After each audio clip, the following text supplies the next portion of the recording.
El terrorismo, la otra cara de la moneda de la globalización. Hasta el 11 de septiembre existía el convencimiento de que esta tendencia hacia la globalización era irreversible. A partir de entonces, se admite la posibilidad de un cambio de tendencias. ¿Es capaz nuestro mundo, tan sumamente interconectado, de proporcionar prosperidad a todo el mundo? Esta es la historia del nacimiento de la nueva economía mundial. La historia de una batalla ideológica, librada a lo largo de todo un siglo, por determinar quién debe controlar los puestos de mando de la economía, los gobiernos o los mercados libres. En los años 90, una revolución capitalista mundial alentó la nueva era de la globalización, la mayor expansión del comercio internacional de toda la historia. Promesa trajo consigo un debate sobre el impacto de la globalización. ¿Le corresponde a las personas más ricas del mundo dictar el comportamiento de la economía mundial? En este capítulo continúa la batalla por decidir quién debe imponer las nuevas reglas del juego de la economía mundial.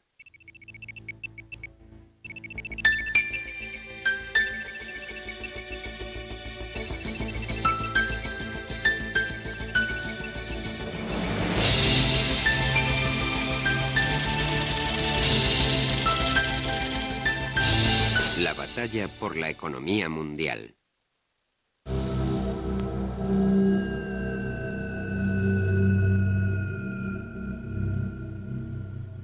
La crisis financiera internacional despertó en muchos norteamericanos una nueva inquietud por los riesgos de la economía global. La gente se da cuenta de su inestabilidad. Percibe indicios de ella, como las grandes quiebras, la crisis financiera de Asia, pero asimismo ve cosas tales como que el banco local se fusiona y cambia de nombre, que su tarjeta de crédito unas veces funciona y otras no, que el banco sigue cambiando de nombre cada 3 semanas, y suman a eso los cataclismos financieros como el de Asia. Mucha gente en su vida cotidiana es testigo de esta especie de descontrol. Es algo que se escapa de su control. Esta era la oportunidad de los críticos como Lori Wallace. Coaligados con los sindicatos, comenzaron a canalizar la ansiedad de la opinión pública a través de lo que se dio en llamar movimiento antiglobalización.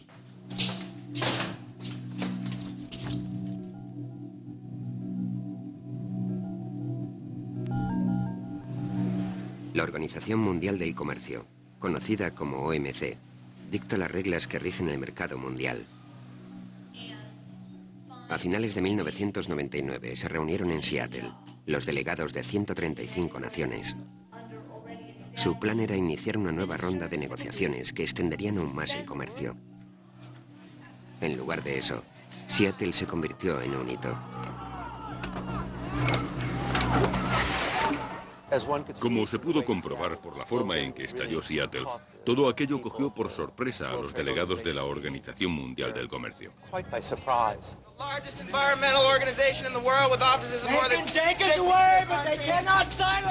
Aunque los manifestantes representaban a un amplio abanico de organizaciones, la mayor parte pertenecía a los sindicatos norteamericanos que habían fletado autobuses para transportar a miles de afiliados.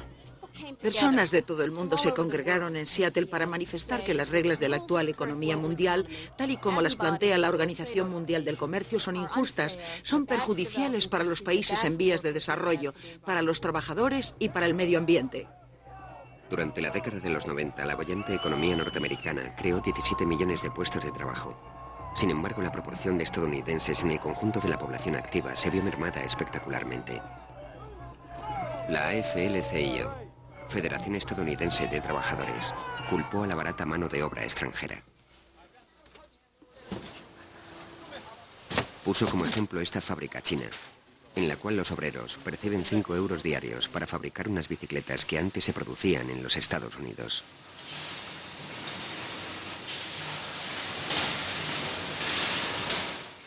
Nuestros trabajadores deben competir directamente con los trabajadores extranjeros.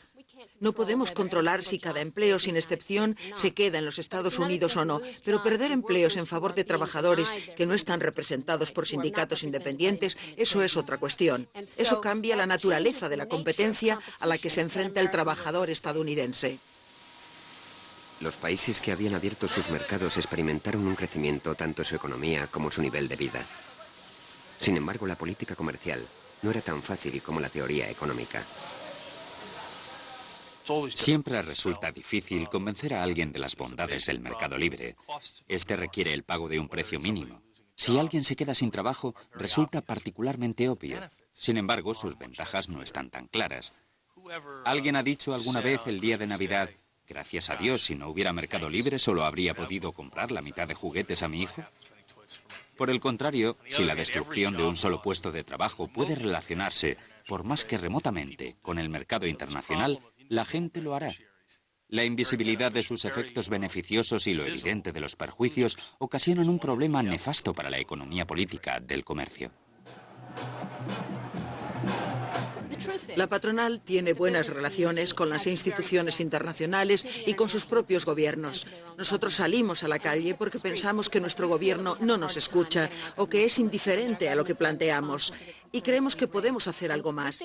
Podríamos redactar una reglamentación para la economía mundial que garantice la adecuación de las corporaciones a unas normas básicas. No obstante, en la cumbre de Seattle, las demandas sindicales chocaron con la resistencia de los países en vías de desarrollo. Querían más comercio, no menos. Los países más pobres acusaban a los Estados Unidos y a Europa de proteger de forma injusta sus industrias por medio de unos poderosos sindicatos y de su apoyo financiero. Pongamos como ejemplo el mercado textil. Todas las importaciones de productos textiles de los Estados Unidos se rigen por cuotas. A cada país se le asigna una cuota. No es un mercado libre, es un mercado dirigido. Estados Unidos es libre para vendernos a nosotros productos textiles, pero nosotros no lo somos para vendérselos a ellos. Los países en vías de desarrollo formaron un bloque de negociación para forzar una mayor apertura de los mercados occidentales. No es el momento para que los países importantes, los países poderosos, los países más ricos del mundo, emprendan un proceso encaminado a su propio enriquecimiento. Bill Clinton había sido un prominente adalid de la expansión comercial. Sin embargo, las protestas lo acorralaron políticamente. Se avecinaban las elecciones presidenciales y los demócratas necesitaban el apoyo de los sindicatos. Al dirigirse a los delegados de la OMC, Clinton dio la impresión de haberse alineado con los manifestantes. I condemn the small number who were violent and tried to prevent you from meeting. But I'm glad the others showed up, because they represent millions of people who are now asking questions about whether this enterprise, in fact, will take us all where we want to go. Creo que su alocución de Seattle fue una auténtica vergüenza y un acto de derrota estratégica. Estaban preparándose para las elecciones. Era más importante aplacar a los sindicatos para asegurarse la elección de Gore que apoyar el mercado libre. Clinton dio instrucciones a los negociadores estadounidenses de la OMC para que protegiesen a las industrias norteamericanas primordiales. La cumbre fue un fracaso. Los dirigentes de todos los países en vías de desarrollo se conjuraron para bloquear la siguiente ronda de negociaciones, a menos que se tomasen en serio sus demandas. La guerra mundial pronto se convirtió en el caballo de batalla de los opositores a la globalización. Tras los sucesos de Seattle, el control del movimiento de protesta hasta entonces ejercido por los sindicatos pasó a manos de una red de activistas de base.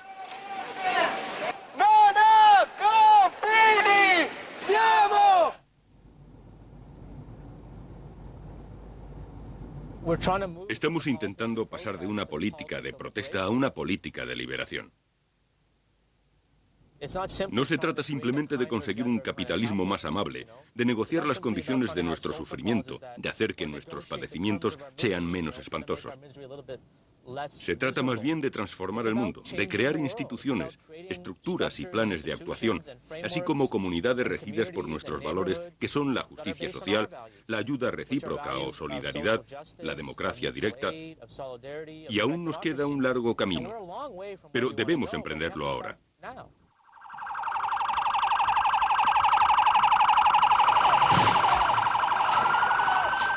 El siguiente objetivo de los manifestantes fue el Banco Mundial, una institución cuyo único propósito es mitigar la pobreza de los países en vías de desarrollo. Cuando ves a alguien salir de una barricada para atacarte con vehemencia a causa de algo llamado globalización, no puedes evitar preguntarte ¿contra qué se dirige? Me enfurece que haya gente capaz de arrogarse la autoridad moral para combatir a un equipo de personas que han consagrado sus vidas a plantear las mismas cuestiones que ellos afirman formular.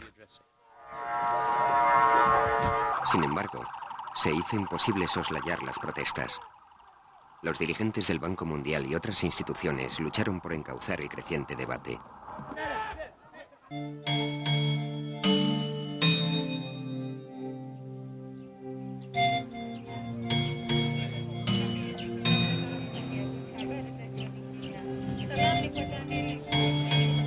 La globalización no es la causa de la pobreza del mundo, pero sí nos ha hecho reparar en ella. El surgimiento de un mercado único global suscitó una pregunta: ¿cómo puede este mercado beneficiar a los países más pobres?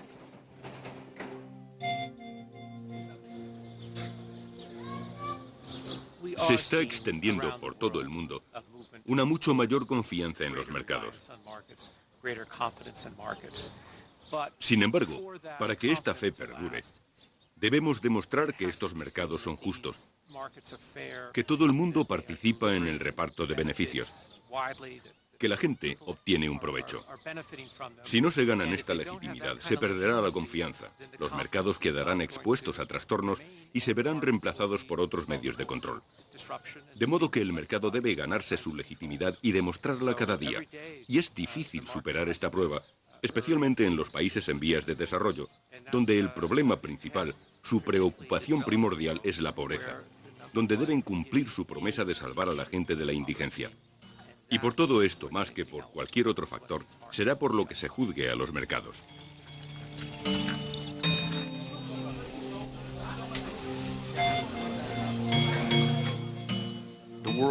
El mundo es menos igualitario que en cualquier otro periodo histórico.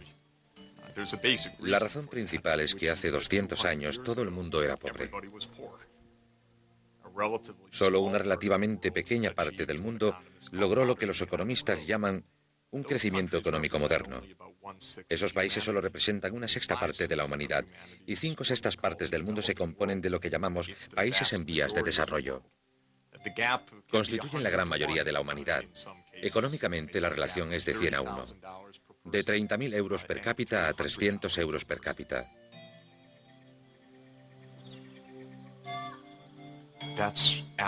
Es verdaderamente increíble que en el mismo planeta exista una diferencia tan extrema en términos de bienestar material. El problema que se ha planteado durante estos últimos años es que los capitalistas de países como los Estados Unidos pensaban que sus verdaderos interlocutores eran los ricos de los países en vías de desarrollo.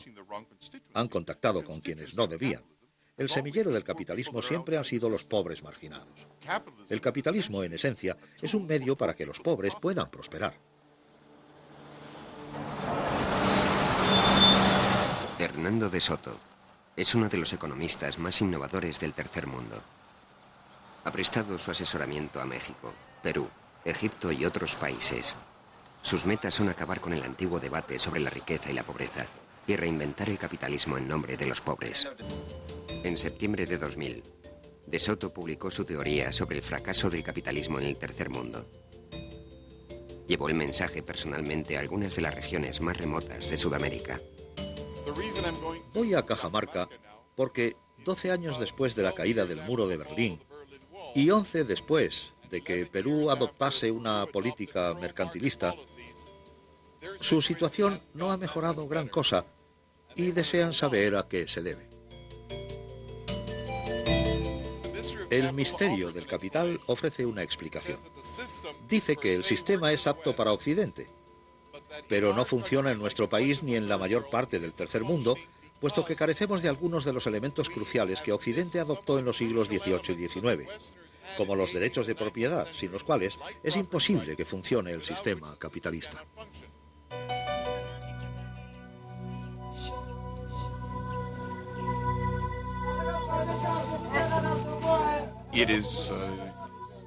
Resulta un increíble problema moral convivir con esta gran desigualdad en el reparto de la riqueza. Es asimismo un enorme problema intelectual. Los economistas de desarrollo, como yo, dedicamos todo nuestro tiempo a pensar en ello. ¿Por qué es tan acusada la desigualdad? ¿Qué podemos hacer para ayudar a los países pobres o reducir las diferencias? Son cuestiones muy complicadas.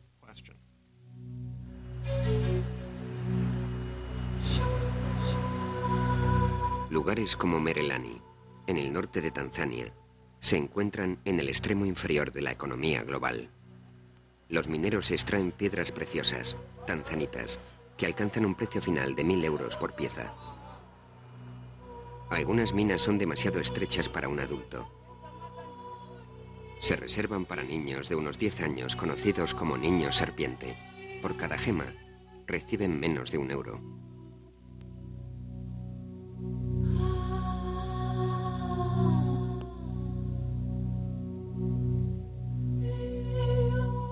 Oliver Twist ha llegado a la ciudad. Y es pobre y tiene un televisor. Y ve cómo vives tú y ve cómo vive él. Se va a enfadar mucho. De modo que o bien le muestras el camino del capitalismo y lo integras en él, o se buscará otra ideología. El hecho de que ya no exista un Kremlin que dirija la revolución no significa que no vaya a encontrar otro referente. Cuando suceden estas cosas, cuando la gente está insatisfecha y se rebela contra un sistema, es capaz de hallar un nuevo centro de poder muy rápidamente.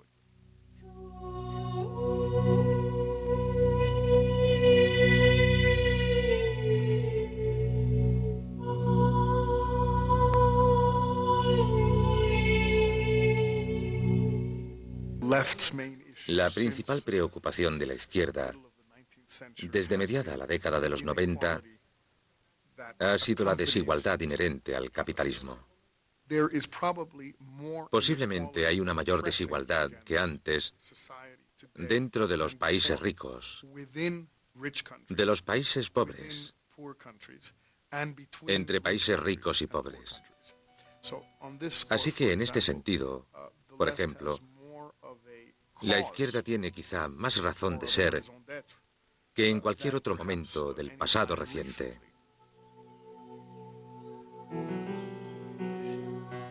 Los presidentes Fox y Bush decidieron reunirse de nuevo en Quebec, en una cumbre para la que se convocó a 34 presidentes electos, tanto de Norteamérica como de Sudamérica. La Asamblea Nacional está allí.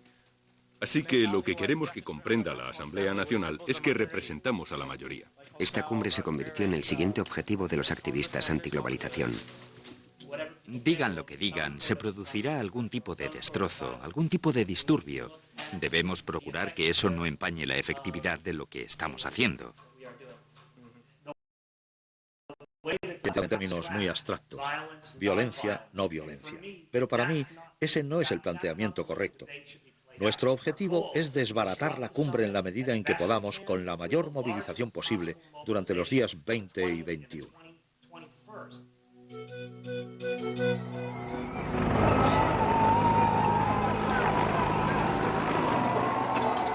El programa de la cumbre incluía el comercio, la pobreza y las nuevas reglas del juego. Los organizadores acordonaron el centro de la ciudad. A la llegada del presidente Bush y otros dignatarios, los manifestantes trataron de romper el cordón.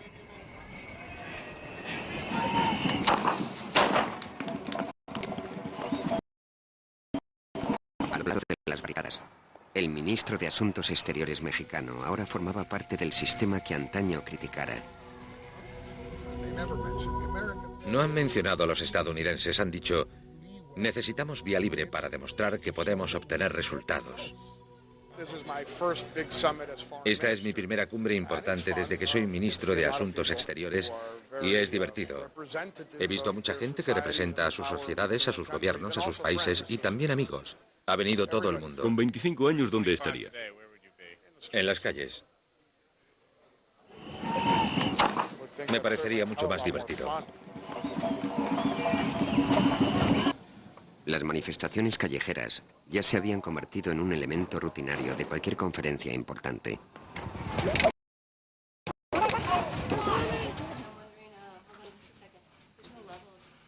Los convocantes de las protestas se sofisticaban cada vez más y empleaban Internet y otros instrumentos de globalización para tratar de derribar el sistema.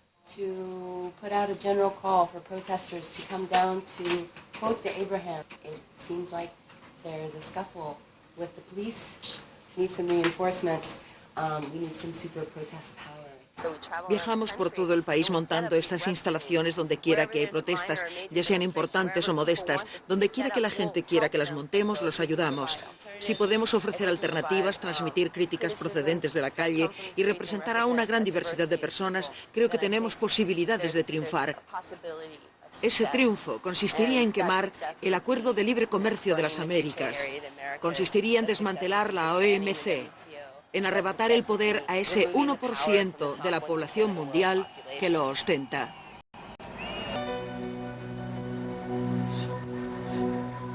Los efectos a largo plazo del movimiento de protesta fueron sutiles, pero los hubo. A raíz de Seattle, los términos de la controversia sobre la globalización habían variado.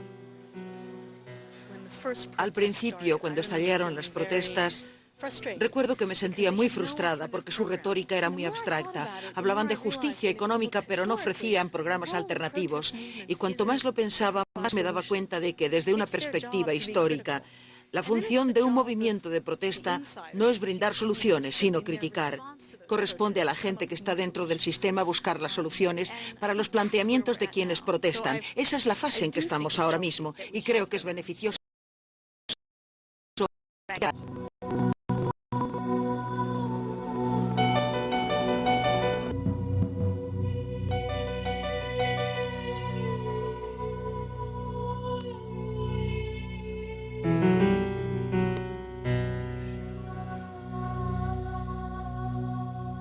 Durante la primera década del siglo XX, la economía mundial estaba en muchos sentidos tan globalizada como en nuestros tiempos. Aquella era de la globalización finalizó en Sarajevo en 1914, cuando el disparo de un terrorista desencadenó la Primera Guerra Mundial. Durante el periodo subsiguiente al 11 de septiembre, parecía posible que la historia volviese a repetirse. Hasta el 11 de septiembre, se pensaba que, pese a las crisis y los riesgos, la corriente globalizadora era realmente irreversible.